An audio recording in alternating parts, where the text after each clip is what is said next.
उनीहरूले आफ्नो ठुलो फौजी अड्डामा परिणत गर्न खोजिरहेछन्। अर्को पाटो के हो भन्छ भने उनले इन्डियालाई प्रयोग गरिकन चीनसँग लडाउन खोजिरहेछन्। जस्तो ताइवानमा त्यो कोसिस गरिरहेछन्। उनीहरू त कहाँनिर युद्ध भट्काउने देखेर भन्नेमा चाहिँ अमेरिकनहरू लागिरहेछन्, युरोपियन लागिरहेछन्। क्रिस्चियन धर्मको प्रचारको दौरानमा उनीहरूले युरोप, अफ्रिका र ल्याटिन अमेरिकामा उनले झन्डै 8 करोड मान्छेहरूको हत्या गरेका छन्। किन? त्यो धर्म थिएन, त्यो त एउटा सम्प्रदायमा कन्भर्ट गर्नु थियो मान्छेहरूलाई। धर्मको नाममा के भयो भन्छ भने बुद्धका नाममा चाहिँ आधा दर्जन सम्प्रदाय बने। सुन्नुहोस्, बुद्ध एउटै थिए, बुद्धभित्र भएको बुद्धत्व पनि एउटै थियो।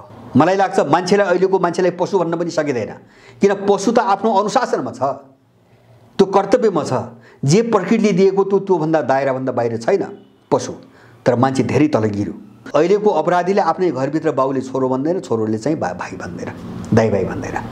माने यिनीहरू आफूलाई उन्नत मान्छे भनिरहेका छन्। यसलाई हामीले विकास भनिरहेका छौँ, यसलाई हामीले आधुनिकता भनिरहेका छौँ।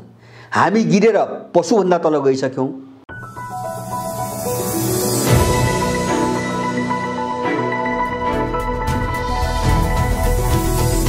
हिमाल अनलाइन टिभी। विश्वको भू राजनीति पछिल्लो समय कुन ढङ्गले अगाडि बढिरहेको छ? विश्वका शक्तिशाली राष्ट्रहरू बीच जस्तो प्रकारको द्वन्द्व, टकराव र विवादहरू सतहमा देखिएका छन्, त्यसको समस्याको समाधान कसरी होला, त्यसको ल्यान्डिङ कसरी होला? विश्वको भू राजनीतिमा नेपालको अहिलेको अवस्था के हो? लामो समयदेखि नेपाल जसरी आन्तरिक र बाह्य द्वन्द्वमा फस्दै गएका उदाहरणहरू, सङ्केतहरू बाहिर आइरहेका छन्। त्यसको समस्याको समाधान के होला? नेपालको अबको राजनीतिक गन्तव्य कसरी अगाडि बढ्ने सम्भावना देखिन्छ? त्यो आन्तरिक राजनीतिले तय गर्छ अथवा बाह्य राजनीतिले तय गर्छ? पछिल्ला यिनै विविध प्रसङ्गहरूमाथि यसको गहिराइमा गएर कुराकानी गर्दैछौँ।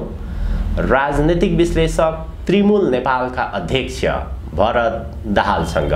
स्वागत छ दाइ यहाँलाई। धन्यवाद। विश्वको भू राजनीति अहिले जुन ढङ्गले अगाडि बढिरहेको छ अथवा विवादको चरण सतहसम्म आएको देखिन्छ, ठाउँ ठाउँमा युद्ध पनि भइरहेका छन्, यो कसरी अगाडि बढ्ने सम्भावना देखिन्छ? नेपाल त्यसमा कहाँनिर छ अहिले?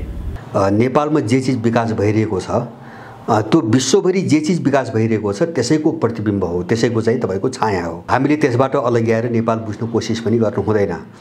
र अहिले यो पछिल्लो चाहिँ तपाईँको प्रवृत्ति, यद्यपि यसको विकासक्रम, अहिलेको परिस्थितिको विश्व विकासक्रम केही दशक अगाडि सुरु भयो र अहिले बिस्तारै बिस्तारै यो कोरोना चाहिँ तपाईँको सङ्क्रमण देखा परिसकेपछि विश्व व्यवस्था जुन फिलोसफीमा आधारित एउटा सिस्टम थियो, यो नै एउटा ठुलो दुर्घटना र एउटा पतनको बाटोतिर अग्रसर भयो।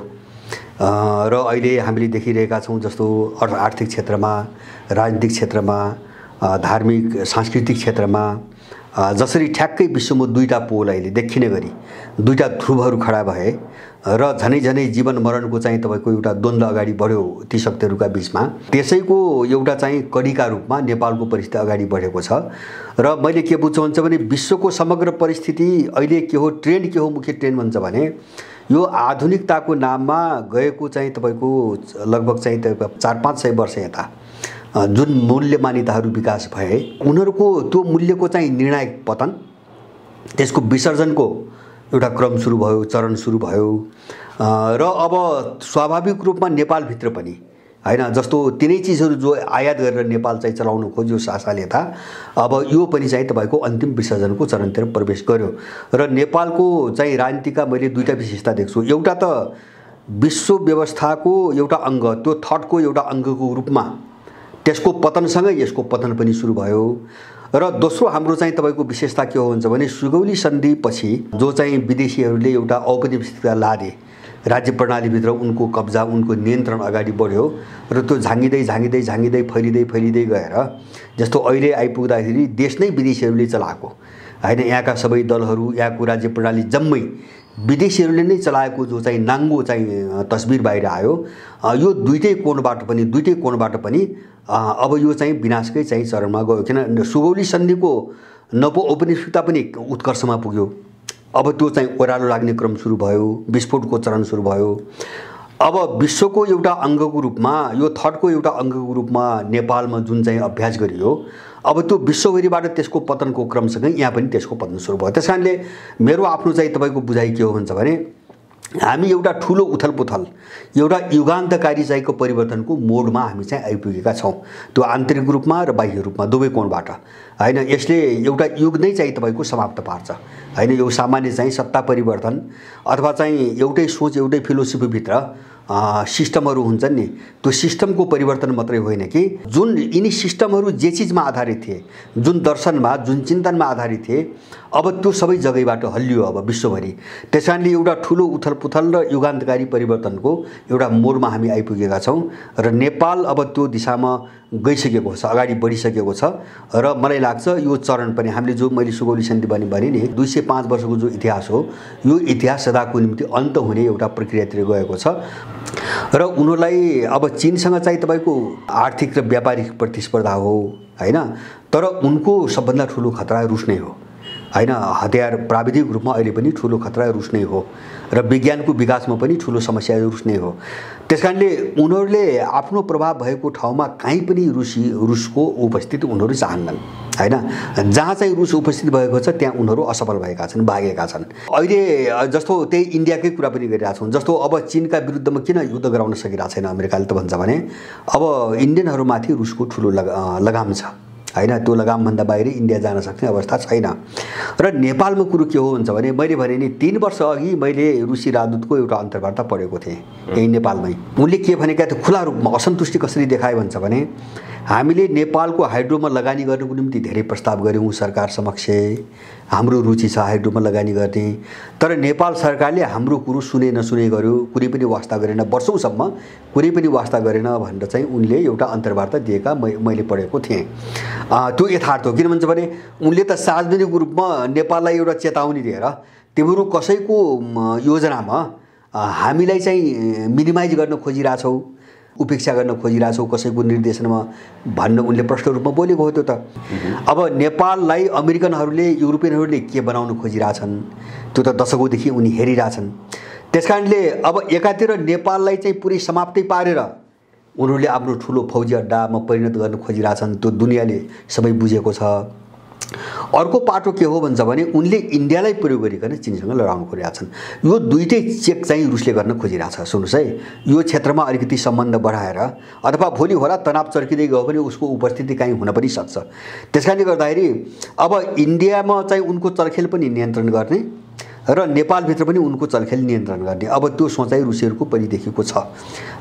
यो किन छ त भन्छ भने जस्तो विश्वलाई ब्यालेन्समा राख्न, सन्तुलनमा राख्न र अब त्यो सन्तुलन उनको चाहिँ एकलौटी चाहिँ तपाईँको हुन नदिनुको निम्ति अब त्यो भूमिका त उनले खेल्नै पर्छ। किन भन्छ भने नेपाललाई डिस्टर्ब गरे अथवा इन्डियालाई डिस्टर्ब गरे, यहाँ चाहिँ तपाईँको कुनै क्षेत्रीय स्तरको युद्ध चाहिँ भड्काउन सफल भयो भने त समग्र क्षेत्रको चाहिँ जो इक्विलिब्रियम हो नि, शक्ति सन्तुलन, त्यो त चाहिँ तपाईँको अहिलेको भत्केर बिग्रेर उनको हातमा जान सक्छ भोलि। जस्तो ताइवानमा त्यो कोसिस गरिरहेछन् उनीहरू त कहाँनिर युद्ध भड्काउने देखेर भन्नेमा चाहिँ अमेरिकनहरू लागिरहेछन्, युरोपियन लागिरहेछन्। किन भन्छ भने युद्ध भड्काएर चाहिँ हतियारको व्यापार नगर्ने हो भने उनको अर्थतन्त्र अब टेक्ने हालतमा छैन, उत्पादन गरेर प्रतिस्पर्धा गरेर उनीहरू थ्याक्न सक्ने अवस्था छैन। 1947 पछि भन्यो 73 वर्ष यता अमेरिकाको जीडीपीमा सबभन्दा डरलाग्दो गिरावट हैन, 32.9 देखायो। 32.9% उसको कुट गाँसको उत्पादनमा तपाईँको गिरावट आएको छ र योभन्दा अगाडि 10% 12% भन्दा माथि तल झरेको थिएन। अहिले 32.9 ओह्रालो लाग्दैछ भनेपछि उनको उत्पादन, आन्तरिक उत्पादन यसरी चाहिँ चौपट भएर गयो कि त्यहाँबाट सम्हालिने अवस्थामै उनीहरू छैनन्। भनेपछि अब यो सङ्कटले उनीहरूमा चाहिँ तपाईँको उनको समीकरण पनि बदल्ने दिशातिर गयो। जस्तो अब युरोपियनहरू कहाँ पुग्यो, पश्चिम युरोपका मान्छे कहाँ पुग्यो भन्छ भने अमेरिकासँग मात्रै बसिराख्ने हो भने उसले जे भन्छ त्यही गरिराख्नु हो भने हामी पनि डुब्छौँ भन्नेमा उनीहरू पुगिसकेका छन्। अब जर्मनी र फ्रान्स चाहिँ तपाईँको चीन र रुससँग नजिक भएर गइरहेछन् व्यापारिक कारोबारमा। माने यो सबै लक्षण हामीले देखिरहेका छौँ हैन, देखिरहेका छौँ। त्यसकारणले यो सबै चिजको अन्त्य हुन्छ, यसमा मलाई चाहिँ दुविधा छैन। अब यसलाई चाहिँ कसरी चाहिँ यो सबै परिस्थितिलाई बुझेर हामी नेपालमा कसरी जाने भन्ने समस्या नै हाम्रो यतिबेरको मुख्य समस्या हो। अब हामीले देश कसरी बुझ्ने र समाधान के हो त? जस्तो अब यो जे छ यसका पछि लाग्ने हो भने त यसको त विध्वंस मात्रै छ। मैले भने नि अमेरिकनहरूले यहाँ डिस्टर्ब गर्न खोजिरहेछन्, रुसीहरूको निशुल्क सहयोगहरू पनि मेरो आफ्नो बुझाइमा है नेपालमा त त्यहाँबाट आइरहेछ। ठुला शक्ति राष्ट्रहरूको आफ्नै खालको इन्ट्रेस्ट छ, उनीहरूले प्रयोग गर्छन् नेपाललाई। तर हामी नेपाली, हाम्रो देश नेपाललाई कसरी बचाउने, कुन सिद्धान्तमा अघि बढाउने भन्ने चाहिँ मुख्य चासो र चिन्ताको विषय हो। समस्याको विषयमा हामीले लामो समयदेखि चर्चा र बहस गऱ्यौँ। अबको नेपालको राजनीतिक दर्शन सिद्धान्त कस्तो हुनुपर्छ, हामी कसरी अघि बढ्नुपर्छ हो, यो महत्त्वपूर्ण प्रश्न हो। जस्तो मलाई के लाग्छ हुन्छ भने हामीले यिनी अपराधीहरू, विदेशी दलालहरूको यत्रो समयसम्म हामीले भण्डाफोर गऱ्यौँ, यिनका चरित्रहरू उजागर गऱ्यौँ। अब जस्तो हामी यो बाटोमा किन लाग्यौँ त भन्छ भने मान्छेको दिमागमा एउटा भ्रम सेट गरेका थिए उनीहरूले, हैन? जस्तो यिनीहरू नै चाहिँ प्रजातन्त्रवादी हुन्, यिनी नै देश बनाउने मान्छेहरू हुन्, हैन? यिनीहरू नै चाहिँ तपाईँको के अरे नागरिक अधिकारका प्रवक्ता हुन् आदि इत्यादि धेरै चिज चाहिँ मान्छेको दिमागमा भरिएको थियो। तर वास्तवमा त्यस्तो थिएन। र अब मलाई के लाग्छ भन्छ भने यिनीहरूको भण्डाफोर, अब मुद्दाहरूमा यिनका क्रियाकलापहरूमा त सधैँभरि भण्डाफोर भइराख्ला, आलोचना भइराख्ला। तर हाम्रो लडाइँको मुख्य चरण चाहिँ त्यो पार भयो भन्ने लाग्छ मलाई, त्यो पुरा भयो। अब यिनीहरू राम्रा मान्छे हुन् भन्ने चाहिँ तपाईँको भ्रम नेपाली जनता छैन। त्यसैले अब हाम्रो दोस्रो कर्तव्य अब के हो त भन्छ भने हामी बिस्तारै बिस्तारै अब समाधान के हो भन्नेमा जानु पर्यो अब, हैन? त्यो एउटा चाहिँ तपाईँको एउटा तार्किक वैचारिक बहसमा पनि जानु पर्यो र त्यो फिल्डमा कार्यक्रममा पनि जानु पर्यो, विकल्प दिएर हामी जानु पर्यो।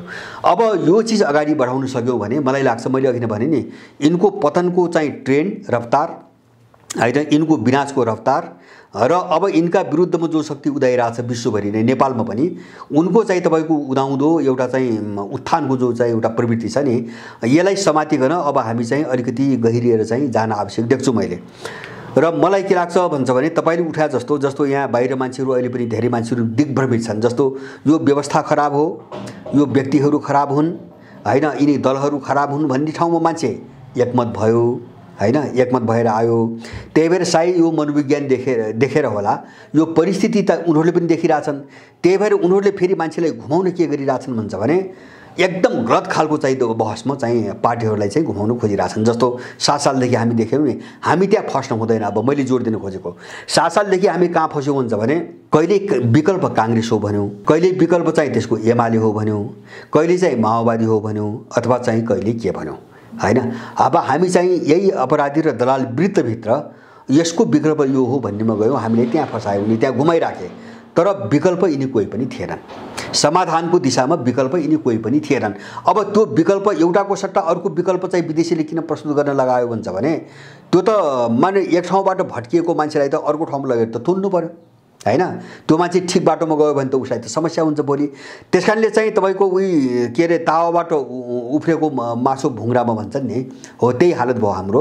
र त्यसलाई नयाँ रूपमा लग्न खोजिएको छ चाहिँ। जस्तो अहिले यो म चाहिँ 2-3 वर्ष यता चाहिँ तपाईँको मैले बहस सुन्छु, जस्तो पुस्ताको बहस, विकल्पको कुरा गर्दा यहाँ पुस्ताको बहस चलाछन्। जस्तो पुरानो पुस्ताले गर्न सकेन नयाँ पुस्ता, त्यो हामीले सुनिरहेछौँ, हैन? काङ्ग्रेसभित्र यही बहस छ, एमाले माओभित्र यही बहस छ, हैन? अनि चाहिँ तपाईँको जस्तो अब एक चरण यिनीहरूले जातिको चाहिँ तपाईँको बहस गरे, हैन? यो जातिले हुँदैन, त्यो जातिले हुन्छ, अथवा यसले हुँदैन, त्यसले हुन्छ गरे। अब त्यस्तै गरेर चाहिँ अर्को बहस के आछ भन्छ भने दलबाट हुँदैन नागरिक समाज, हैन? सडकबाट बन्ने नागरिक समाजहरू। यो के हुन्छ भने मान्छेलाई फसाउने खेल हुन्। किन भन्छ भने सबैको धरातल एउटै हो। मैले यो भ्रम किन पर्नुहुन्छ भन्छ भने अब युवा आओस् कि तपाईँको वृद्ध आओस्, जबसम्म उसको चाहिँ चिन्तन प्रणाली त्यही रहन्छ, जबसम्म उसले बोकेका मूल्य मान्यता, सैद्धान्तिक राजनीतिक मूल्य मान्यता तिनै रहन्छन्, उसले गर्ने त त्यही हो, हैन? त्योभन्दा बाहिर त गर्दैन। अब त्यस्तै गर्दाखेरि हामीलाई काम चाहिँ 10 वर्षहरू उनले हामीले चाहिँ बेकुफ बनाउँछन्, हैन? एउटाको हातबाट अर्काको हातमा सार्ने मान्छे उनकै हुन्छ, हैन? आइडियोलोजी पनि तिनकै हुन्छ, हैन? फिलोसोफी पनि तिनकै हुन्छ। अनि त्यही फिलोसोफी र आइडियोलोजीको आधारमा सिस्टम बनेको हुन्छ, सिस्टम पनि उनको कन्ट्रोलमा हुन्छ। हामी यो षड्यन्त्रबाट अब जोगिनुपर्ने स्थिति आयो। त्यसैले अब विकल्प के हो भन्ने चिजमा हामी जानु पर्यो। अब बहस त्यहाँ आयो है, दोस्रो मैले चरण भने नि। अब हामी यो ढङ्गले गयौँ भने पहिलो कुरो मलाई के लाग्छ भन्छ भने हाम्रो पहिलो चाहिँ तपाईँको विकल्पको लडाइँ हाम्रो सोचमा हुनुपर्छ। मैले अघि नै सुरुमै भने जस्तो आधुनिक युगको उदयपछि अहिले जति पनि मूल्य मान्यता आधुनिकता व्यक्ति स्वतन्त्रताको मुद्दादेखि आधुनिक चाहिँ आन्दोलनको बेला आधुनिक कालको बेला सुरुको बेला उठेको व्यक्ति स्वतन्त्रताको मुद्दादेखि अहिलेको नव उदारवाद र बजार अर्थतन्त्रसम्म आउँदा हामीले जस्ता जस्ता दुष्परिणाम भोग्यौँ हैन। अब यिनी मूल्यहरूले हामीलाई कहाँ पुर्याए भन्ने एउटा पाटोको त्यो बहस हामीसँग हुन जरुरी छ। त्यो राजनीतिको क्षेत्रमा, त्यो विकासको क्षेत्रमा र त्यो धर्म संस्कृतिको क्षेत्रमा यो बहस हुन जरुरी छ। त्यसकारणले मेरो पहिलो जोड के हुन्छ भने हामीले अब चाहे प्रजातन्त्र भन्नुस्, चाहे चाहिँ यो चाहिँ बजार अर्थतन्त्र भन्नुस्, चाहे चाहिँ तपाईको नवउदारवाद भन्नुस्, कुनै पनि कोणबाट कुनै पनि पाटोबाट हामीले जे विचार बोकेका छौँ, पहिलो कुरो के हुन्छ भने यो हाम्रो आफ्नो उत्पादन होइन, हामी त्यहाँ जानु पर्यो।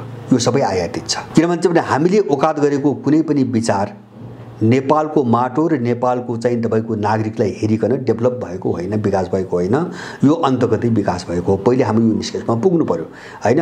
यो युरोपियन समाजभित्रको सङ्घर्षको चाहिँ परिणामबाट आएको हो, यो अमेरिकन समाजभित्रको चाहिँ सङ्घर्षको परिणामबाट आएको हो। जस्तो प्रजातन्त्रको व्याख्या भन्छन् नि, अब जनताद्वारा जनताका लागि जनताको के भन्छन् नि, लिङ्गनले बोलेको कुरो प्रजातन्त्र भन्छन्। त्यो अमेरिकाको गृहयुद्धको निचोड हो त्यो हैन। त्यो उनको आफ्नो व्याख्या छ, त्यो शब्दमा नजाउँ हैन। जस्तो संसदीय प्रजातन्त्र भन्छन् जो यहाँ प्रयोग गरिरहेछन्, यो त बेलायतमा राजा र संसद बीचको चाहिँ जो सङ्घर्ष भयो, त्यो सङ्घर्षपछि जो सम्झौता भयो त्यसको उपज हो, हाम्रो प्रयोग त होइन यो। त्यसकारणले प्रयोग उनको हो, उनले त्यो प्रयोग अनुसार अब त्यस्तै खालको मूल्यहरू निर्माण गरे हैन, उनले मूल्य निर्माण गरे। जस्तो मैले धेरै ठाउँमा के उठाएको छु हुन्छ भने जस्तो अहिले प्रजातन्त्रको कुरा गर्दा प्रतिस्पर्धा भन्छ नि, प्रतिस्पर्धा चाहिँ प्रजातन्त्रको सबभन्दा चाहिँ उन्नत गहना हो, उन्नत गहना हो प्रतिस्पर्धा। सुन्नुहोस् है, अब यो प्रतिस्पर्धा भने सार के हो हामीले प्र्याक्टिकली बुझ्ने भन्छ भने निषेध, एउटाले अर्कालाई निषेध गर्ने, त्यसलाई यिनीहरू प्रतिस्पर्धा भनेका छन्। यो यिनको प्रजातन्त्रको सबभन्दा चाहिँ राम्रो गहना हो अरे हैन। निषेध गर्नुलाई यिनले चाहिँ प्रजातन्त्रको गहना भनिरहेका छन् है, महत्त्व यहाँ छ भने हैन। एकले अर्कालाई सक्नुलाई यिनले प्रजातन्त्र भनिरहेका छन्। त्यो मोडालिटी आयो, सुन्नुहोस् है, त्यो मोडालिटी आयो। अब त्यो कहाँबाट आयो सुन्नुहोस्, त्यो कहाँबाट आयो त भन्छ भने दुईटा कुराबाट आयो। त्यो कहाँबाट आयो भन्छ भने एउटा चाहिँ तपाईँको जस्तो युरोपहरूमा जो राष्ट्र निर्माणको प्रक्रिया चाहिँ बन्यो, राष्ट्रहरू बन्ने जुन प्रक्रियाबाट राष्ट्रहरू बने, त्यो प्रक्रिया त्यो सिद्धान्तमा आधारित मूल्य हो यो। जस्तो युरोपियन राष्ट्रहरू कसरी बने भन्छ भने एउटा जातिको विरुद्धमा अर्को जातिले विद्रोह गरेर एउटा जाति निषेध अथवा चाहिँ जातीय द्वन्द्व, जातीय सङ्घर्षबाट जुन जातिले चाहिँ तपाईँको चाहिँ जित्यो त्यसले चाहिँ तपाईँको आफ्नो जातिको चाहिँ वर्चस्व राखेर राष्ट्र निर्माण गर्यो। युरोपियनहरूको राष्ट्र निर्माणको धारा त्यो छ र त्यसले चाहिँ तपाईँको पोलिटिकल थटको विकास गर्यो। त्यही अनुसार सुन्नुहोस् है, त्यही अनुसार चाहिँ तपाईँको अर्थतन्त्रको आर्थिक थटको विकास गर्यो। जस्तो चाहिँ मैले पोलिटिक्समा भने प्रतिस्पर्धा निषेध, जस्तो अर्थतन्त्रमा जानुहोस्, बजार अर्थतन्त्र भन्छन् उनको थट नवोदारवाद है। सुन्नुहोस् है, यो गहिरोसँग बुझ्नुपर्छ। बजार अर्थतन्त्र भनेको के हुन्छ भने कमजोरलाई सक्ने चाहिँ सिद्ध्याउ भनेको हो हैन। जब नवोदारवाद भने के हुन्छ भने सबैले सबैको निम्ति ढोका खोल भने हो। प्रतिस्पर्धा भनेको छ नि उनीहरूले, बजारमा प्रतिस्पर्धा भनेका छन् हैन। अब प्रतिस्पर्धा भने के हो हुन्छ भने प्रतिस्पर्धामा त जो ठुलो छ, जो बलियो छ त्यसैले जित्ने हो हैन। तपाईँ चाहिँ के अरे चाहिँ एउटा बलिष्ठ र चुस्त दुरुस्त एउटा चाहिँ कुनै मान्छे र अब एउटा खुट्टा चाहिँ तपाईँको भाँचेको मान्छेलाई रिले दौडमा दौडाएर त खुट्टा भाँटेको मान्छेले त जित्दैन हैन। हामी त काहीँ पनि उनीसँग प्रतिस्पर्धा गर्ने हालतमा छैनौँ। त्यसैले ढोका खोल, प्रतिस्पर्धाको नाममा ढोका खोल भनी ढोका खोल्न लगाउने, यहाँ भएका सबै चिज लुट्ने, यहाँका स्रोत साधन सबै लुट्ने, पश्चिमा सभ्यता भनेकै त्यही हो हैन। प्रजातन्त्रमा निषेध छ, अब विकासमा निषेध छ। किन उनले त कमजोरहरूलाई सकेर उनीहरू बनेका हुन्।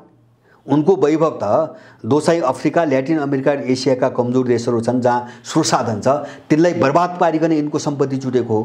आर्थिक क्षेत्रमा त्यहाँ गरे। अब धार्मिक सांस्कृतिक क्षेत्रमा सुन्नुहोस् है, म यो मूल चिज मात्रै सम्झाउँछु। धार्मिक सांस्कृतिक क्षेत्रमा हामी कहाँ पर्यो भन्छ भने अब हाम्रो परम्परामा धर्म भनेको के हो भन्छ भने प्रकृतिले चर अचर अथवा जीव निर्जीव जति पनि तत्त्वहरू चाहिँ सृष्टि गरेको छ र यिनीहरूलाई जे स्वभाव दिएको छ त्यो स्वभाव अनुसारको कर्तव्य निर्वाह गर्नु नै धर्म हो भनेको छ हैन। जस्तो वेदमा पनि त्यही हो, मुन्दुममा पनि त्यही हो, कर्तव्यलाई धर्म भनेको छ हैन। जस्तो अब त्यो सूर्यको धर्म ताप हैन, पानीको धर्म जीवन, चन्द्रमाको धर्म शीतलता, हैन, वृक्षहरूको वन वनस्पतिको अथवा चाहिँ धानबालीहरूको चाहिँ तपाईँको धर्म खाद्यान्न उत्पादन, मानिसको धर्म के त भनेपछि अब जस्तो पृथ्वीमान शाहको आउँदाखेरि उनले के भनेका छन् भन्दाखेरि सबैको कुल धर्म, सबैले आफ्नो कुल धर्म मान भनेका छन् नि, हैन। आफ्नो कुल परम्परामा चलिआएको कर्तव्यमा चाहिँ प्रतिबद्ध हो भने हो, हैन। उनले त्यही भने धर्म।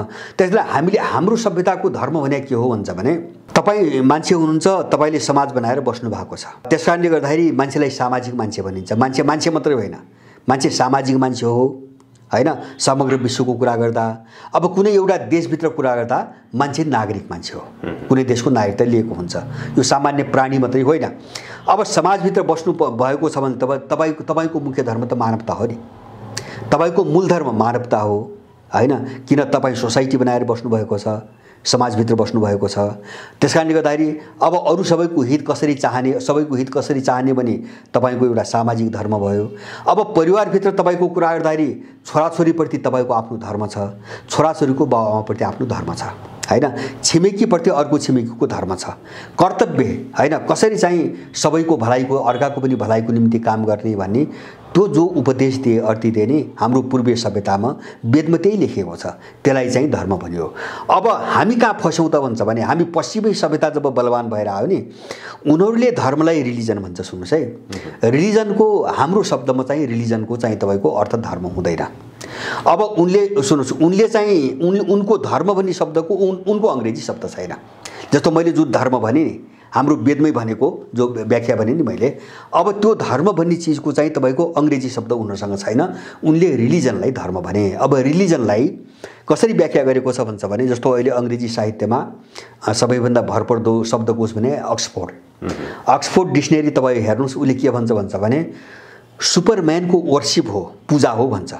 सुपरम्यानको पूजा गर्ने जुन चाहिँ एउटा पद्धति हुन्छ, सम्प्रदाय हुन्छ, त्यो पूजा नै त्यसको धर्म हो भन्छ उसले। मैले यहाँभित्र एउटा शब्द चाहिँ तपाईँको देखाउन खोजेको, त्यहाँ म्यान भन्ने शब्द छ, हैन। त्यहाँ म्यान भन्ने शब्द छ। उसले चाहिँ व्यक्तिलाई ईश्वरको रूपमा खडा गरिकन जो सम्प्रदाय बनायो नि त्यो सम्प्रदायलाई उनीहरूले रिलिजन भने। हामीले नबुझेर त्यसलाई धर्म भनी अनुवाद गर्यौँ।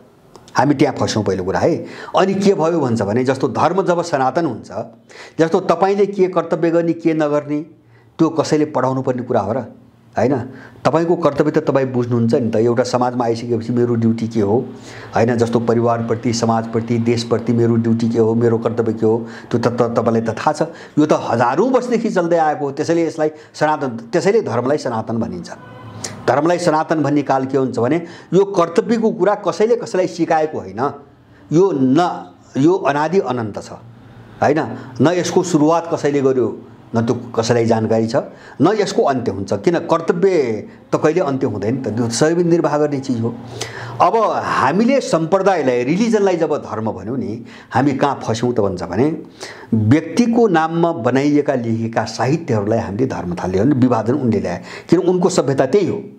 किन उनले व्यक्तिको आधारमा बनेका सम्प्रदायलाई उनले धर्म भने। त्यही कारणले हो हामीले बुझ्न जरुरी छ। जस्तो क्रिस्चियन धर्मको प्रचारको दौरानमा उनीहरूले युरोप, अफ्रिका र तपाईँको ल्याटिन अमेरिकामा उनले झन्डै 8 करोड मान्छेहरूको हत्या गरेका छन्। अहिलेसम्मको भेटिएको तथ्याङ्क है, मैले पढेको पनि झन्डै 8 करोड मान्छेहरू हत्या गरेका छन्। किन त्यो धर्म थिएन, त्यो त एउटा सम्प्रदायमा कन्भर्ट गर्नु थियो मान्छेहरूलाई, हैन। क्रिस्चियनिटी भने त येशूको नाममा बनेको त त्यो एउटा सम्प्रदाय हो, त्यो त धर्म त होइन। अब त्यो सम्प्रदायमा मान्छेलाई ढाल्नुको निम्ति उनले बर्बरताको सहारा लिए। अब त्यो असर यहाँ के आयो त भन्छ भने जस्तो यहाँ थिएन। तपाईँ चाहिँ जस्तो यो पश्चिमी सभ्यताको असर हुनुभन्दा अगाडि हेर्नुहोस्, यहाँ चाहिँ इभन त्यही इन्डियामै हेर्नुहोस्, अब धेरै टाढा जानु पर्दैन। नेपाल त धेरै अब थिएन, अब धेरै पछिको कुरा भयो। इन्डियामा तपाईँको जब त सङ्गठन भने सुन्नुहोस् है, जब धर्मको नाममा जब चाहिँ सम्प्रदायलाई धर्म बनाइन्छ तब त्यसको नाममा सङ्गठन बन्छ। सुन्नुहोस् है, सङ्गठन। अनि धर्मको नाममा सङ्गठन बन्न थाले। तपाईँले आफ्नो कर्तव्य निर्वाह गर्न सङ्गठन बनाउनु पर्छ, हैन। मेरो के धर्म हो, मैले के काम गर्नुपर्छ भन्ने कुरा गर्नुको निम्ति तपाईँले सङ्गठन बनाउनु पर्छ। सङ्गठन त त्यहाँ बढ्छ, सम्प्रदाय त्यहाँ बन्छ जब मान्छे धर्मबाट च्युत हुन्छ। त्यहाँबाट पतन भएपछि एउटा ग्याङ सम्प्रदाय बनाएर अब धन्दा गर्नु पर्यो, राजनीतिक आर्थिक अथवा सामाजिक जे हो नि पेसा गर्नु पर्यो। त्यो पेसाको निम्ति मान्छे एउटा समूहमा चाहिँ सङ्गठित हुन्छ। किन सङ्गठन बन्छ त भन्छ भने अब त्यहाँ सङ्गठन जब बन्यो तपाईँले बुझ्ने के हुन्छ भने त्यो कसैको विरोधको निम्ति बन्यो। यदि कसैको विरोध गर्नु छ भने सङ्गठन किन, कसैको विरोध गर्नु छैन भने सङ्गठन किन। अनि चाहिँ धर्मको नाममा के भयो भन्छ भने बुद्धका नाममा चाहिँ आधा दर्जन सम्प्रदाय बने। सुन्नुहोस्, बुद्ध एउटै थिए, बुद्धभित्र भएको बुद्धत्व पनि एउटै थियो, तर त्यसलाई टेकिकन महायान बन्यो, हिनयान बन्यो, वज्रयान बन्यो, थेरवाद बन्यो। हुँदा अहिले त इन्डियामा अम्बेडकरवादीहरू हैन, अब अम्बेडकर नवयानले यिनले चाहिँ पहिले विकास भएका केही पनि नमान्ने यिनीहरू नवयानवादी। अनि चाहिँ बुद्धको पूजा गर्न हुन्न, थेरवादीहरू है, इन्डियन पनि थेरवादी अम्बेडकरहरू पनि अब बुद्धको व्यक्तिको पूजा गर्नुहुन्न, प्रार्थना गर्नुहुन्न, स्तुति गर्नुहुन्न भन्छन्। अनि चाहिँ यिनको मुखमा जय भीम भन्ने शब्द छ। भीमराव अड्केको चाहिँ तपाईँको पूजा गर्ने एउटा सम्प्रदाय बनाए यिनीहरूले। अनि सम्प्रदायले के भन्छ भने म मात्रै राम्रो छु भन्छ, अरूलाई निन्दा गर्छ, थुक्छ। क्रिस्चियनभित्र किन 5वटा सम्प्रदाय छ, क्याथोलिक छ, प्रोटेस्टेन्ट छ, अर्थोडक्स छ हैन, विभिन्न खालका क्रिस्चियनिटी छन्।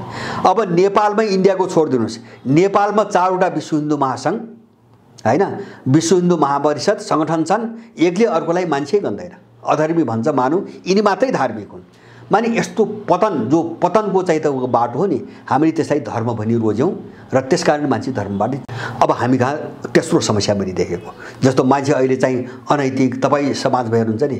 अब यो आध्यात्मिक पाटो मैले यसलाई कहाँ जोड्नु खोजेँ, धर्म मैले कर्तव्यसँग जोडेँ नि, त्यो कहाँबाट आउँछ भन्छ भने त्यो तपाईँको आत्मिक चिन्तनबाट आउने हो हैन। उनीहरूले हामीलाई भौतिकवाद मात्रै सिकाए, बुझ्नुभयो कि नै। हामी आफूसँग भएको आध्यात्मिक बाटो छोड्यौँ हैन। यो जब सम्प्रदाय बोक्यौँ नि हामी, किन सम्प्रदाय भने मैले भने सम्प्रदाय भने सङ्गठन हो। सङ्गठन अरू कसैको निषेधको निम्ति बनाइन्छ हैन। सङ्गठन जब बन्यो त्यहाँ कसैको निषेध गर्ने योजना अगाडि आयो भने बुझ्नुपर्छ, त्यसले चाहिँ तपाईँलाई खुम्च्याउँछ, यत्रो समुदायमा लाग्छ। सुन्नुहोस् है, किन त्यो त तपाईँको समूहभित्रका मान्छे मात्रै तपाईँका हुने भए, बाहिरका त अब शत्रु, समाज विभाजित भयो। अब एउटा यो पाटो। अब यहाँ अर्को के जोडियो त भन्छ भने जस्तो भौतिकवाद भन्छ नि, अहिले भौतिकवाद भनेको के हो भन्छ भने अब मान्छे चाहिँ जन्मेको छ, अब मान्छे बाँच्दासम्म भोगविलास गर्नुपर्छ, सुखशैल गर्नुपर्छ, बाँच्नुपर्छ भन्ने चिन्तन मात्रै छ भौतिकवाद भनेको हैन। जो भौतिक स्थूल आवश्यक चिजहरू हुन्छ नि, त्योभन्दा अर्को चिजलाई हेर्दैन। अब यो उनको फिलोसफीबाट यो आयो, पश्चिमा फिलोसफीबाट। हामी कहाँ भएको, हामी कहाँ छोड्यौँ त भन्छ भने अब हाम्रो जीवनसँग जो आत्मिक चिन्तन हुन्थ्यो नि, जस्तो नैतिकताको पाटो। अब आत्मिक भन्नाले त्यो हामी ईश्वरका त्यतातिर नजाउँ, जस्तो नैतिक पाटो, आत्मिक जो पाटो हुन्छ नि त, जस्तो तपाईँको नैतिकता, मैले अघि नै भने तपाईँको कर्तव्य, तपाईँको ड्युटी के हो, यो सबै मर्दै गयो। उनको धार्मिक मान्य, उनको सम्प्रदायलाई हामीले धर्म भनेर बुझ्दा यो सबै मर्दै गयो। त्यसैको परिणाम आज के भयो तपाईँ हेर्नुहोस्, एउटा चिज हेर्नुहोस्, एउटा चाहिँ तपाईँको आधुनिकताको नाममा नवोदारवाद जो आयो त्यो एउटा थ्योरी, र अर्को चाहिँ धार्मिक सांस्कृतिक क्षेत्रमा जो हामीले आत्मिक चाहिँ तपाईँको उन्नतिको विकासको बाटो छोड्यौँ नि, त्यसबाट उत्पन्न भएको विकृति, त्यसले हामीलाई कहाँ पुर्यायो त भन्छ भने किन अब नैतिकता रहेन। यो भद्दा भौतिकवाद भन्छु मैले, यो भद्दा भौतिकवादले नैतिकता मार्यो, कर्तव्य मार्यो, तपाईँको शिष्टाचार मार्यो, सदाचार सबै मार्यो। अनि के भयो भन्छ भने बाउले छोरी बलात्कार गर्न थाल्यो। सुन्नुहोस् है, यस्तो चाहिँ तपाईँको घिनलाग्दो कुरो चाहिँ तपाईँको 30 वर्षपछि हाम्रो दिमागमा हामी कल्पना गर्न सक्दैनथ्यौँ हैन। यत्रो समय गुज्रेको छ हैन, कोही पनि मान्छेले यस्तो दिमागमा सोच्नै सक्दैन थियो हैन। जस्तो तपाईँ अहिले अस्पतालमा जानुहोस्, बिरामी आयो भने चाहिँ तपाईँको अस्पतालले गेट बन्द गर्छ हैन। किन अहिलेको अस्पताल र डाक्टर भनेको क्रिमिनल, अपराधी, उपचारक होइन, अब अपराधी हो। किन त्यो स्वास्थ्य अब बिजनेस हो। नवोदारवादले त बिजनेस बनायो नि त हैन। अब त्यो सिद्धान्त हामीले बोकेपछि, मैले भने त्यो सिद्धान्त, त्यो फिलोसफी बोकेपछि अब शिक्षा पनि बिजनेस भयो, स्वास्थ्य पनि बिजनेस भयो। किन भन्छ भने यहाँका स्कुल र चाहिँ जो अस्पताल छ नि प्राइभेट, यिनी त उद्योग विभागमा दर्ता गरेका छ। त्यसको अर्थ नै यो व्यापारिक संस्था हो भन्ने हो। यिनले कर तिर्छ हैन, उद्योग विभागमा दर्ता गर्ने भनेकै त्यो चाहिँ व्यापारिक संस्था हो भनेको। यो सबैतिर त गाँजु नि हामीले। आज हामीसँग हाम्रो केही पनि छैन, समस्या हो मैले भन्न खोजेको। अब यो समस्या कहाँ आयो, जस्तो राजनीतिक क्षेत्रमा, अथवा चाहिँ विकासको क्षेत्रमा मैले भने नि, अथवा चाहिँ समाजसेवाको क्षेत्रमा, कर्तव्यको क्षेत्रमा, धर्म संस्कृतिको क्षेत्रमा अब यो विकृति कहाँबाट आयो भन्छ भने जब हामीले उनीहरूको सभ्यताको त्यो फिलोसफी बोक्यौँ नि, सबै समस्या त्यहाँबाट आयो। त्यसकारणले गर्दाखेरि हामी यो चाहिँ चिज करेक्सन गर्ने कि नगर्ने पहिलो प्रश्न हो। अब सोच र चिन्तनको चाहिँ तहबाट अब हाम्रो लडाइँको तेस्रो चरण छ है। म त्यहाँ अहिले जान चाहन्न, किन प्र्याक्टिकली जानु पर्यो। अब जानुको निम्ति मान्छे त के हुन्छ भने म जस्तो मैले जे भनिरहेको छु हैन, त्यो अनुसारको जनशक्ति र त्यो स्कुलिङ त हुनु पर्यो। लड्ने त त्यो हो। अनि त्यसपछि बल्ल एक्सनको कुरा हुन्छ, बल्ल त्यसपछि कार्यक्रमको कुरा हुन्छ। किन भन्छ भने तपाईले जे बोल्नुहुन्छ त्यो काम गर्न त्यसको लायकको मान्छे त हुनु पर्यो हैन। जस्तो चाहिँ हामीले भनिरहेको कुरा त अहिलेको मान्छेले त गर्दैन, यो स्कुलिङमा हुर्केको मान्छेले त गर्दैन हैन। जस्तो अहिले कति चाहिँ डाक्टरलाई तपाईँ अथवा कति त्यहाँ लगानी गर्नेलाई मान्छे मनाउन सक्नुहुन्छ। मलाई लाग्छ 1% मान्छेलाई तपाईँ मनाउन सक्नुहुन्न कि चाहिँ यस्तो आपद विपद परेको बेला कुनै रोगीलाई, असहायहरूलाई हामीले सहयोग गर्नुपर्छ भन्ने हिसाबले जानुभयो भने तपाईँ मनाउन सक्नुहुन्न उनीहरूलाई हैन। यहाँ धेरै अस्पताल मैले यस्तो देखेको छु, तपाईको मरेको मान्छे चाहिँ हप्तौसम्म चाहिँ के अरे चाहिँ त्यो आइसियुमा राखेर लाखौँ रुपियाँ असुल हुन्छ। यहाँ प्राइभेट अस्पतालमा मरेको लास राखेर हेर्न दिँदैन, मर्या छ, अक्सिजन दिन्छ, सास फेरि जस्तो देखाउँछ, अनि चाहिँ तपाईँको चाहिँ 10 दिनसम्म राख्छ र अब त्यसको खर्च चाहिँ तपाईँको 15-17 लाख रुपियाँ तपाईँको असुल छ। धेरै अस्पतालको यो कुरो बाहिर आएको छ भने मान्छे पूर्ण रूपमा अपराधी भयो। यो केले अपराधी गरायो त भन्छ भने मान्छेलाई त्यो फिलोसफीले गरायो, सुन्नुहोस् है, सोच्ने चिन्तन गर्ने पद्धतिले गरायो हैन। अनि त्यो चिन्तन गर्ने पद्धतिमा चाहिँ आधारित जो आइडियोलोजी हो हैन, जसलाई मैले पश्चिमा आइडियोलोजी, नवोदारवाद, विशेष गरेर आधुनिकतावादको नाममा यो पछिल्लो कालमा चाहिँ शाब्दिक रूपमा अभिव्यक्त गरेको नवोदारवाद हैन, त्यो भित्र राजनीतिभित्र पनि पर्यो। मैले भने नि राजनीतिभित्र के पर्यो त भन्छ भने जस्तो अहिले चाहिँ पैसा लिइकन चाहिँ तपाईँको माफियाहरूलाई टिकट बाँडिन्छ नि, हो त्यही हो नवोदारवाद भनेको, त्यही हो हैन। पैसा हुनेले गर हैन। जस्तो सार्वजनिक लगानीमा चाहिँ सबै चाहिँ कमजोर देशलाई रोक्दै नि पश्चिमाहरूले, जनताको निम्ति पैसा खर्च लगानी नगर। स्वास्थ्यको निजीकरण त्यहीबाट आयो, शिक्षाको निजीकरण त्यहीबाट आयो हैन। त्यही उनको सिस्टम फिलोसफी बोकेपछि आयो हैन। अनि चाहिँ मैले धर्म संस्कृतिको कुरा गरेँ। अब उनीहरूले चारैतिर चाहिँ के गरे भन्छ भने सिङ्गो मान्छेलाई अपराधी बनाइदिए, अपराधीकरण गरे। हो त्यो अपराधीकरणको गर्ने जो प्रक्रिया थियो नि, प्रोसेस त लामो समयदेखि आयो हैन, अहिले सुरु भएको त होइन यो हो। त्यो चाहिँ अब अहिले आएर चाहिँ उनीहरूभित्र पनि जो सङ्कट बल्झ्यो नि, अब यो चाहिँ विस्फोटको चरणमा प्रवेश गर्यो। सुन्नुहोस् है, विस्फोटको चरणमा प्रवेश गरिसकेपछि अब हाम्रो बहस कहाँ जानु पर्यो त भन्छ भने जग्गैमा समस्या कहाँ छ भन्नेमा जानु पर्यो। जस्तो मेरो भनाइ कुनै पात्र छ, हामी गाली गरिरहेका छौँ, एउटा पार्टीभित्र छन्, सुन्नुहोस् है, हामीले बुझ्न। अब त्यो पार्टीलाई चाहिँ सञ्चालन गर्ने उनको थ्योरी र एउटा फिलोसफी छ, बुझ्यौँ कि नै। अब त्यो थ्योरी र फिलोसफी ठ्याक्कै पश्चिमाहरूसँग फिलोसफीसँग जोडिएको छ हैन। अनि त्यही फिलोसफीले, त्यही थ्योरीले यो सिस्टमको विकास गरेको छ। जस्तो यहाँ भ्रष्टाचार भन्छ नि मान्छे, जस्तो अहिले चाहिँ यिनलाई फालेर भ्रष्टाचारमा सडकमा विरोध गर्ने मान्छेले भ्रष्टाचार रोकिन्छ, यो हास्यास्पद हावादारी हो। यो मान्छेलाई धोका दिने मान्छेहरू हुन्। किन भन्छ भने त्यो भ्रष्टाचार रोक्नुको निम्ति त्यो मान्छे नवोदारवादको विरुद्धमा जान्छ कि जान्न, मेरो कुरो त्यहाँ छ। त्यो फिलोसफी बोक्ने सक्नेले कमजोरलाई सिद्ध्याउ हैन। इकोनोमी पनि त्यही हो, मैले भने बजार अर्थतन्त्र भनेको त्यही हो, शासन प्रणालीमा चाहिँ तपाईँको कुरो त्यही हो, फिलोसफी त्यही बोक्ने अनि भ्रष्टाचार नियन्त्रण गर्छु भन्ने, यो त उनले खडा गरेका मान्छे हुन्।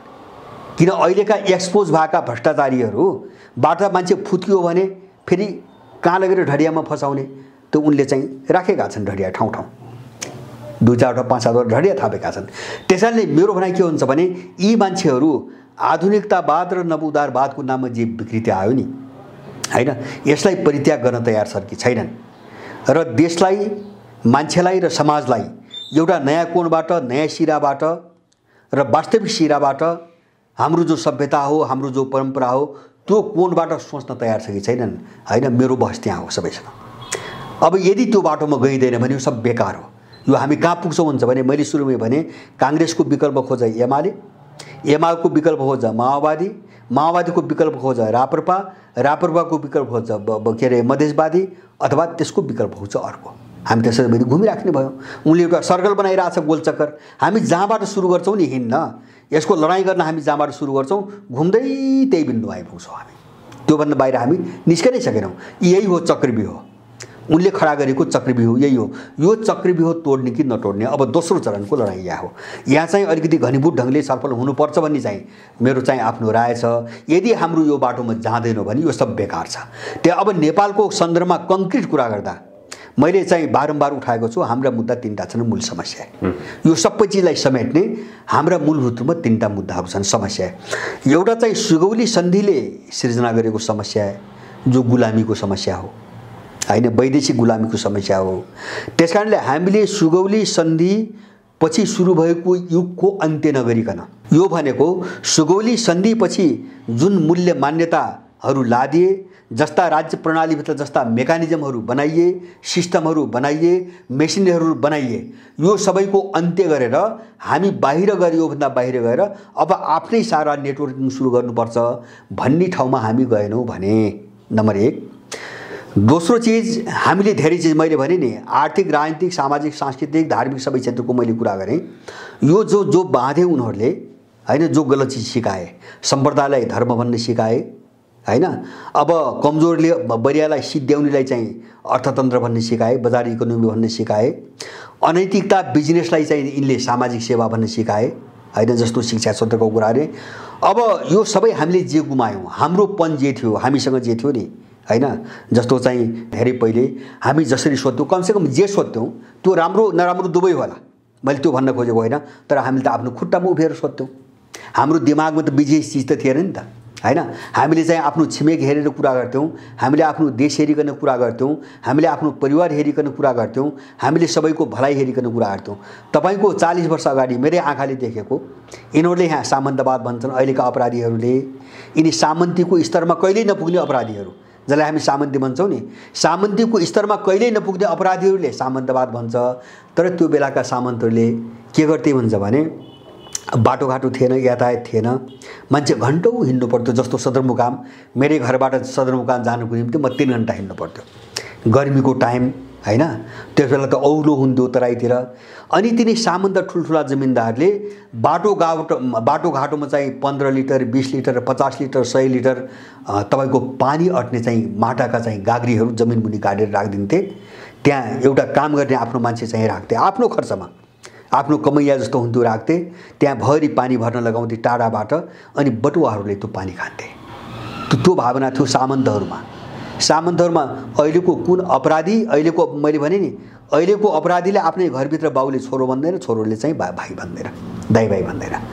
माने यिनीहरू आफूलाई उन्नत मान्छे भनिरहेका छन्। यसलाई हामीले विकास भनिरहेका छौँ, यसलाई हामीले आधुनिकता भनिरहेका छौँ। हामी गिरेर पशुभन्दा तल गइसक्यौँ। मलाई लाग्छ मान्छेलाई, अहिलेको मान्छेलाई पशु भन्न पनि सकिँदैन, किन पशु त आफ्नो अनुशासनमा छ, त्यो कर्तव्यमा छ, जे प्रकृतिले दिएको त्योभन्दा दायराभन्दा बाहिर छैन पशु। तर मान्छे धेरै तल गिर्यो अहिले यो पाश्चात्य चिज हामीले बोक्दाखेरि। त्यसकारणले अब यसबाट निस्कने कि ननिस्किने अब बहस त्यहाँ हो।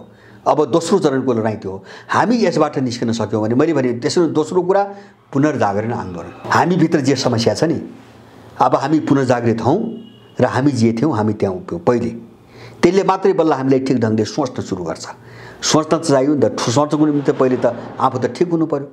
मैले यसरी बाटो बिराएको छु, म यो बाटोमा अब लाग्नुपर्छ भनेर त्यो सोचमा त प्रष्ट हुनु पर्यो नि मान्छे। हो, त्यसलाई चाहिँ मैले पुनर्जागरण आन्दोलन भनेको छु। चिन्तनमा पुनर्जागरण, विचारमा पुनर्जागरण, मूल्य मान्यतामा पुनर्जागरण, मान्छेको दैनिक जीवन पद्धतिमा पुनर्जागरण। अब यो लडाइँ हामी चाहिँ अगाडि बढाएनौँ भने हामीले विचारमा, दर्शनमा ठुला कुरा त गर्छौँ, तर काम गर्ने मान्छे त पुरानो हुन्छ। त्यसकारण त्यो काम हुँदैन। कुरा नयाँ हुन्छ, मान्छे पुरानै हुन्छ, स्कुलिङ पुरानो हुन्छ, उसको दिमाग पुरानै हुन्छ। यो दोस्रो लडाइँ हो, हाम्रो दोस्रो समस्या। र तेस्रो समस्या जस्तो विशेष गरी राजनीतिक क्षेत्रमा कुरा गर्दा अथवा राज्य प्रणालीभित्रको कुरा गर्दा हामीले राष्ट्र पहिलो भन्ने एउटा सिद्धान्तलाई जबरजस्त रूपमा अब समात्नुपर्छ। किन भन्छ भने यहाँ सबै यिनी मैले भने नि, फिलोसोफी चाहिँ विदेशी छ, थट विदेशी छ, अनि त्यसपछि स्कुलिङ विदेशी, मेकानिजम विदेशी छ। त्यसकारणले उसले के सिकायो भन्छ भने सत्ता मात्रै सिकायो, सत्ताको राजनीति गरे। नेपालमा समस्या कहाँबाट आएको हुन्छ भने दलहरूको अधिकतम लक्ष्य सत्ता, कुर्सी। अब त्यो कुर्सी छ चाहिँ विदेशीको कब्जामा, नियन्त्रणमा। त्यसैले अब कुर्सीलाई अधिकतम लक्ष्य बनाएपछि त्यो कुर्सीमा पुग्न त त्यो विदेशीको दलाल त बन्नै पर्यो। न त अर्को मान्छे त पुग्न सक्दैन नि। हो त्यही कारणले राम्रा मान्छेहरू मारिए नेपालमा, जो यसमा सहमत भएन नि। जस्तो गणेश पाण्डे भट्टराई रुँदै काङ्ग्रेसबाट चाहिँ निस्केर मर्नु पर्यो, मर्ने बेला पार्टी स्थापना गरेका मान्छेहरू हैन। तपाईँको जस्तो मदन भण्डारी मारिनु पर्यो हैन। मोहनचन्द्र अधिकारी जस्तो झापा आन्दोलनको अगुवा जसले सुरु गरेको थियो, नेतृत्व गरेको थियो, त्यो मान्छे आज चाहिँ गुमनाम भएर चाहिँ तपाईँको बस्नु पर्यो। माओवादीभित्र तुलनात्मक रूपमा धेरै असल, भावनात्मक रूपमा धेरै असल मान्छे मोहन वैद्यलाई चाहिँ एक्लो बृहस्पति भएर चाहिँ बस्नु पर्यो हैन। यही चाहिँ 7 सालपछिको राजनीतिमा आफ्नो माटोमा आफ्नो खुट्टामा टेकेर लड्दै आएका टङ्कप्रसाद, जो काङ्ग्रेसभन्दा चाहिँ 10 वर्ष अगाडि पार्टी स्थापना गरेर चाहिँ तपाईँको राणासँग लडाइँ सुरु गरेका थिए, तिनी मान्छे चाहिँ गुमनाम पारिए, अगाडि आउनै दिएन। आयो को त भन्दाखेरि काङ्ग्रेस, जो इन्डियाले पालेको थियो र जो मान्छेहरू उनको निम्ति लडिरहेका थिए। हो अब यस्तो किन भयो त भन्छ भने यो थट र यो जो सिस्टम मेकानिजम छ नि, त्यो उनको हो, विदेशीहरूको। यहाँ चाहिँ तपाईँ हामीले सोचेर केही पनि चल्दैन। मैले पनि नवउदारवाद बोक्ने, भ्रष्टाचार अन्त गर्छु भन्ने त्यो अर्को भ्रष्टाचार हो, हामीले बुझ्ने थियो कि त यो फिलोसफीको विरुद्धमा आउनु पर्यो बाहिर सार्वजनिक रूपमा हैन। भ्रष्टाचारको सारा चाहिँ तपाईँको मुहान त हैन त्यही फिलोसफीले दिए, त्यही सिस्टमले दिएको छ। जस्तो अहिले पनि विदेशीसँग कहीँ कारोबार गर्दाखेरि तपाईँलाई थाहा छ 10% जो कमिसन दलाली भन्छन् नि, त्यसलाई त पश्चिमा जगतले त मान्यता दिएको छ, यहाँ पनि मान्यता दिएको छ भने त्यो 10% भ्रष्टाचार हो कि होइन? त्यो भ्रष्टाचार त त्यो त चाहिँ हामीले तिरेको करबाट हैन। जस्तो यहाँ कहीँ चाहिँ केही सौदाबाजी गर्नु पर्यो भने त्यो बेच्नेले 10% चाहिँ यहाँको एजेन्टलाई कमिसन दिन्छ, इनको कमाउने भने त्यही हो। त्यो 10% हाम्रो पैसा हो कि न, हामीले कर तिरेको, इनको बाउलीले तिरेको राखेको पैसा हो, त्यो गरिब जनताले तिरेको कर हो। त्यो करको 10% करलाई 10% त यिनले त कमिसन भनेर दलाली हो, त्यो मान्यता पाएको भनेर दिनदहाडी लुटिरहेछन् नि, वैधानिक रूपमै लुटिरहेछन्। कस्तो सिस्टम बोकिरहेका छौँ हामी। अनि यही फिलोसफी र यही दर्शन र यही थट बोक्ने, अनि केपीले गरेन मैले गर्छु भन्ने, यिनीसँग होसियार। अबको चरण है नेपालको, मैले भने नि एउटा पुस्ताको बहस, एउटा चाहिँ नागरिक चाहिँ सरकार र चाहिँ दलीय सरकारको बहस हैन, अथवा चाहिँ यो पंक्ति र त्यो पंक्ति जो बहस छ नि, यो मान्छेलाई घुमाउने बहस हो। फेरि घुमाउने र पुर्याउने त्यही ठाउँमा हैन जहाँ यिनीहरू उभिएका छन्। हामी यसबाट कसरी निस्कने भन्ने अब दोस्रो कोर्समा हामी जानु पर्यो। हाम्रो त्यो सुरु भयो। यदि हामी यो बाटोमा गएनौँ भने हामी यो सक्दैनौँ। हामी फेरि चाहिँ अर्को एक चरण जस्तो माओवादीले खेलायो नि, यत्रो युद्ध गरेर आएको पार्टी के न हुन्छ, सारा माओवादी जिन्दगीमा कम्युनिस्टको चाहिँ नामै सुन्न नचाहने मान्छेहरू पनि माओवादी केही होला भनेर गए बिचाराहरू। माओवादीको असली रूप त देखायो सबै, किनभने त्यो कुरो त त्यही थियो। एमाले भने पनि त्यही थियो, माओवादी भने पनि त्यही थियो, काङ्ग्रेस भने पनि त्यही थियो। दुईटा कोणबाट त्यही थियो। एउटा त फिलोसोफी त्यही थियो, थट त्यही थियो, मूल्य मान्यता तिनै थिए, त्यसैले जग एउटै थियो, घर एउटै थियो। दोस्रो कुरो, सबै माथिको विदेशी लगाम एउटै सेन्टरबाट थियो, उसैले चलाइरहेको थियो। किन सबै चिज उसकै बोकेपछि त चलाउँदै उसैले भयो। हो त्यो कारणले यिनलाई लडाउनु पनि त्यत्तिकै सजिलो भयो उनको निम्ति। र त्यत्रो मान्छे 17,000 मराएर के नहोला भन्ने चाहिँ पारेर सुटुक्क लगेर चाहिँ दिल्लीमा जुटाउनु पनि त्यत्तिकै सजिलो हो, किन यिनको आफ्नो गुरु त केही पनि थिएन। हामी त्यहाँ फसिरहेका छौँ। अब त्यसबाट कसरी जोगिने, मेरो चाहिँ मैले अत्यधिक जोड दिन खोजेको कुरो, अब हामी यो लडाइँबाट कसरी जोगिने। त्यसैले मैले भने पहिलो चरण हाम्रो भण्डाफोरको चरण हो, त्यो लगभग पुरा भयो हैन। अब यिनीहरूको विषयमा भ्रम छैन। अब दोस्रो लडाइँ चाहिँ हाम्रो थट र हाम्रो स्कुलिङमा हुनुपर्छ हैन। हामी कसरी सोच्ने तब देशलाई, समस्या त भनिरहेछौँ हैन। यो समस्या कहाँबाट आयो कसरी बुझ्ने र यसको समाधान के हो भन्ने कुरो कसरी निष्कर्ष निकाल्ने, हाम्रो अब दोस्रो समस्या यो हो लडाइँ। अब यसमा चाहिँ स्पष्ट भएको एउटा पंक्ति तयार हुने बित्तिकै अनि त्यसपछि हाम्रो लडाइँको चरण हुन्छ हैन, फिल्डकै हुन्छ, कार्यक्रमको तहमा यो जान्छ। र मलाई लाग्छ यो सोचमा क्लियर भयौँ हैन, यो थटमा हामी क्लियर भयौँ। अब यो युगले पनि चाहिँ यो युगको पनि अन्त्य हुनुपर्छ हैन। जो थट र फिलोसफी छ यो पनि हामीले परित्याग गर्नुपर्छ र राष्ट्रलाई धुरीमा राखेर अब हामी चाहिँ राजनीतिक लडाइँ लड्न अगाडि बढ्नुपर्छ, राज्य प्रणाली त्यो ढङ्गले गठन गर्नुपर्छ भन्ने हिसाबमा यो बुझाइमा स्पष्ट भयो भने मलाई लाग्छ यिनलाई ढाल्नको निम्ति अब 1-1.5 वर्ष भन्दा बढी लाग्दैन। यिनको कारणले अड्या होइन क्या यिनीहरू, मैले बुझेको यिनको कारणले अड्या होइन कि हाम्रो अस्पष्टताको कारणले विकल्प नहुँदाखेरि यिनी अड्डिए, समस्या यहाँबाट आइरहेछ। त्यसैले त्यो विकल्प बन्न दिन यिनको केही पनि लाग्नेवाला छैन। यिनी क्षणभरमै 2-4 महिनामा गुडुम ढल्नेवाला छन् यिनीहरू। तर यिनको होइन कि हाम्रो कमजोरीको कारणले यिनी सबल देखे, समस्या त्यहाँबाट आयो। हामीसँग कमजोर स्थिति हुँदा यिनी बलिया देखे अब त्यसो भ्रामक छाया हो यिनको शक्ति भने यिनको आफ्नो खुट्टा जग बोल्यो भएर चाहिँ यिनी टेकेको होइन। हामीले यो चिज बुझेर जानुपर्छ भन्ने चाहिँ मेरो विशेष जोड हो। हस्, धेरै धेरै धन्यवाद। धन्यवाद।